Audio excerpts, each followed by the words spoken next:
The Holy Bible, New King James Version, 1 Samuel 8. Now it came to pass when Samuel was old that he made his sons judges over Israel. The name of his firstborn was Joel, and the name of his second, Abiah. They were judges in Beersheba.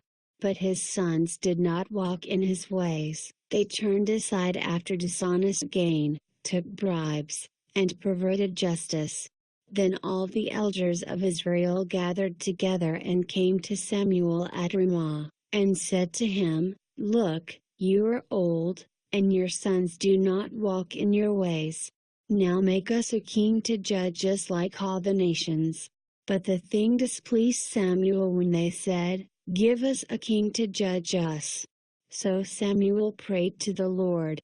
And the Lord said to Samuel, "Heed the voice of the people in all that they say to you, for they have not rejected you, but they have rejected me, that I should not reign over them.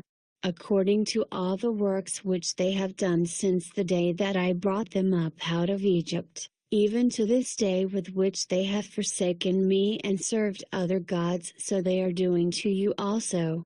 Now therefore, heed their voice. However, you shall solemnly forewarn them, and show them the behavior of the king who will reign over them." So Samuel told all the words of the Lord to the people who asked him for a king. And he said, "This will be the behavior of the king who will reign over you. He will take your sons and appoint them for his own chariots and to be his horsemen, and some will run before his chariots.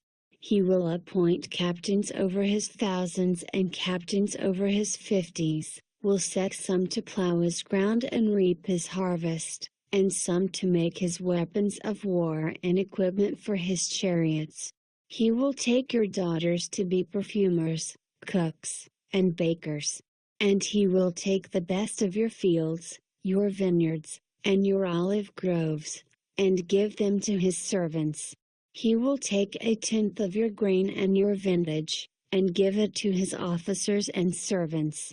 And he will take your male servants, your female servants, your finest young men, and your donkeys, and put them to his work.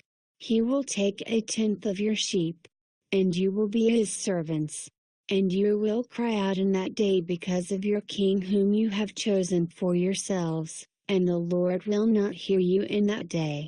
Nevertheless the people refused to obey the voice of Samuel, and they said, "No, but we will have a king over us, that we also may be like all the nations, and that our king may judge us and go out before us and fight our battles." And Samuel heard all the words of the people, and he repeated them in the hearing of the Lord.